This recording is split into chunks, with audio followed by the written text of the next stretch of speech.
Hi and welcome back. And in a change to what I've been doing in the recent 4 or 5 videos talking about LPs, vinyl LPs, I'm returning to probably my first love, which is tape. And the subject of this review is definitely one of the most exciting tape releases that's been made so far. I'd say this is definitely up there with the John Coltrane A Love Supreme and Ballads. I mean, honestly, I think this is even an even better album. I've been into the Sidewinder as an album since the 1980s when I first got into jazz. And it's an absolute cracker. I think you'd call this Hard Bop, which is probably my favourite kind of sub genre within jazz. But anyway, so let me tell you about this. So the Tape Project have been going for, I think, probably around 20 years. I'm not entirely certain on that. I'm hoping to do an interview with them quite soon, and I bought a whole bunch of them, about a dozen, second hand, maybe 5 or 6 years ago, and were just knocked out by the quality. I mean, they are 1-to-1 copies of master tapes, and as such, realistically, this is as good as you'll get. You'll never get better than this. I think if you've got a classic album and you make an authentic 1-to-1 master copy, that really is as good as you can get. And that's what the Tape Project do. So if I show you, I mean, they all come in these boxes. I think I've got 19 of them so far. Catalogue of this one is TP023. And the serial number is 253. Now, for some time, and currently, this is out of stock. And I think what the Tape Project do is they sign a deal. I think the initial deal was for 200 copies. I may be wrong there, but whatever it is, they'll sign a deal with the copyright owner to produce X number of copies. And when they're done, then they have to renegotiate another license. So this is out of print, and that, I found that very disheartening for some time, because most of their titles are actually out of print. But it's worth clicking the email me when these come back in, because they will respond to the wants, if you like, and when they get enough, they'll make another. They'll sign another deal, get another license, and make another batch. So let me just show you what you get in here first of all. And this, this takes, no matter what sort of vinyl copy you've got, this is in another league, because these are 1-to-1 copies of the masters. So we have 2 boxes and some notes, and I'll show you what's in the boxes first. So very nice boxes, the Tape Project written on the front. And you've got 2 reels here. Each one is engraved with the serial number and the catalogue number. You can see that there's leader at the start and end of each side. And basically one side takes up 1 reel. And that's how tape works, basically. And then we've got the, so this is TP023B. So this is side 2 of the album. And I'll just take one of these out. I put these in plastic bags myself. I don't think they come in plastic bags in there, but that's what you get. And if you look here, you can see there's leader tape at the start and leader tape at the end, just so you know where the album starts and finishes. And they're beautifully produced, as I say, etched. Now the tape on here, for this latest batch of tapes that I bought, the tape is ATR Magnetics master tape. Now it sounds fabulous, but I don't know if you can see there, almost like a ripple. And I have to say ATR Magnetics tape does not spool as well as recording the master's tape. I'm sure ATR Magnetics won't thank me for saying that, and maybe the tape project won't thank me for saying that, but I've got 4 reel-to-reel machines, 3 of which are studio machines, and it doesn't matter which one I put them on, they don't spool well. And to the point, I don't now use ATR tape with pancake plates because it's well, you know, you can actually, they'll jump off the pancake and ruin. So anyway, here we have a just a note on use and storage advice for tape. And then here we've got a you know, a facsimile of the original album cover. And here we are, the Sidewinder, Blue Note, Lee Morgan with Joe Henderson, Barry Harris, Bob Crenshaw, and Billy Higgins. You've got Lee Morgan, obviously the lead on trumpet, Joe Henderson on tenor sax, Barry Harris on piano, Bob Crenshaw on bass, Billy Higgins on drums. And I think that's the original sleeve notes from the original recording, or the original issue. Recorded by Rudy Van Gelder, reel-to-reel packaging and redesigned by Dan Schmale. Paul Stubblebine is the, I think he's the main man at the tape project. Now, interesting in here, it says, tape project albums always start with the original analog session tapes. No copies or dubs. From these, we make our running masters on 1-inch 2-track analog tape.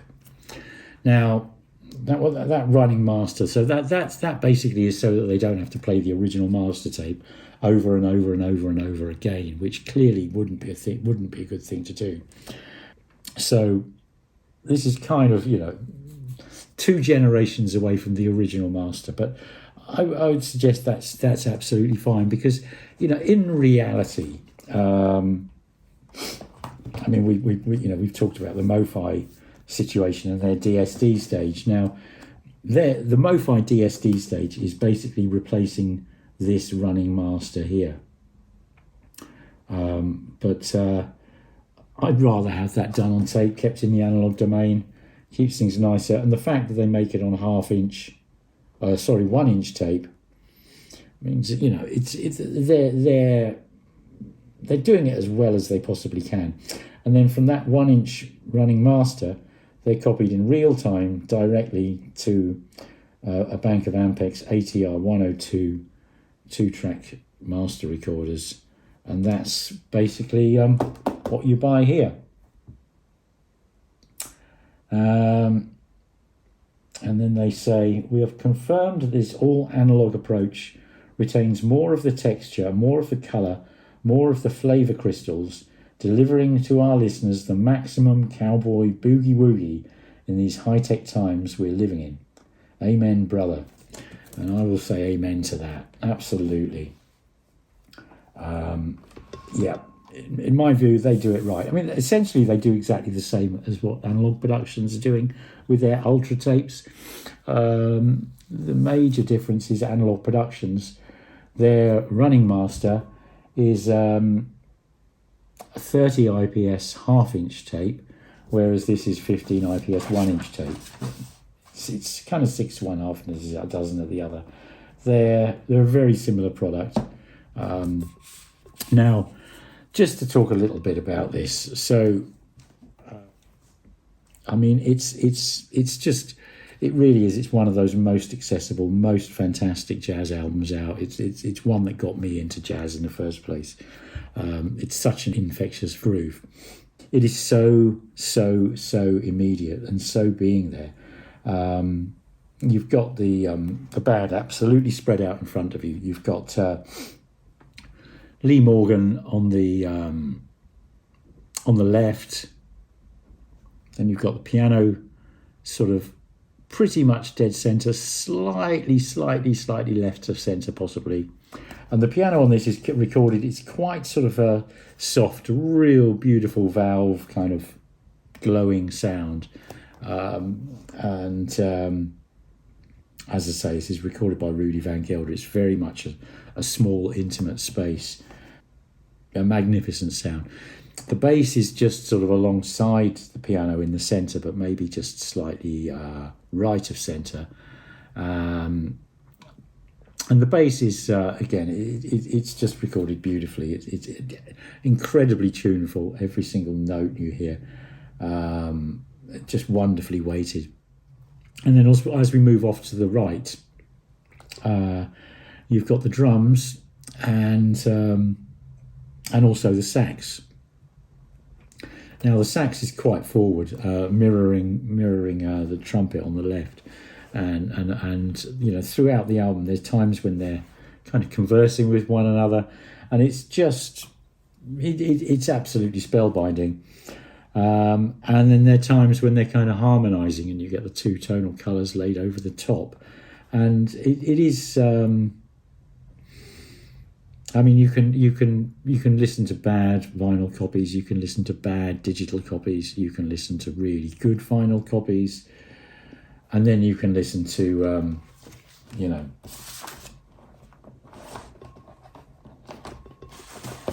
and then you can listen to these. And there really is nothing to touch it. I mean, I've got a selection of reel-to-reel machines, but for purposes of this review, I played this back on my Studer A80, which is a master recorder. It's a master recorder that you know, my one was. Its original owners was EMI in Hayes in Middlesex, so it wouldn't have played these necessarily, but it's as good as it gets. It really is. It's an astonishing listening experience, and I don't know what else to say about it really. I mean, the texture, the colour, the intimacy and the immediacy, the feel, basically the feeling that you're there. So, as I say, we've got a master, a one-to-one copy of a master tape, which I can play back on a, literally on a studio master recorder. And my speakers, the Kerr Acoustic K100 Mark IIs, were developed as full-range studio monitors. So pretty much you're playing back the master on a mastering quality system. So you hear this literally as, forget all this THX, forget all this MQA, what the original author intended. I mean, that's just rubbish. That's just marketing. What's it? This is actually it. This is actually listening to the actual, a one-to-one copy of the actual master. It doesn't need to be. It doesn't need to be cut. It doesn't need to be pressed. It doesn't need to be converted to analog or digital or anything of the sort. It's just take the master and copy it, and then play it back on equivalent material. And there is nothing better. And I'm going to work my way through and do a lot of review all the tapes I've got really that are out there. And this is my without a doubt my first love. But I'm going to wrap this one up here. It's I know it's not in stock at the moment, or it wasn't last time I looked, but don't let that deter you. It's currently listed at $450. I mean, you've got to bear in mind that one of these tapes, just one of these tapes blank, is about $100. So you've got $200 worth of raw materials, plus the packing. It's not expensive.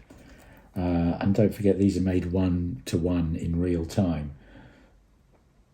So this is not like buying a CD. It's not even like buying a UHQR or a, MoFi one-step pressing.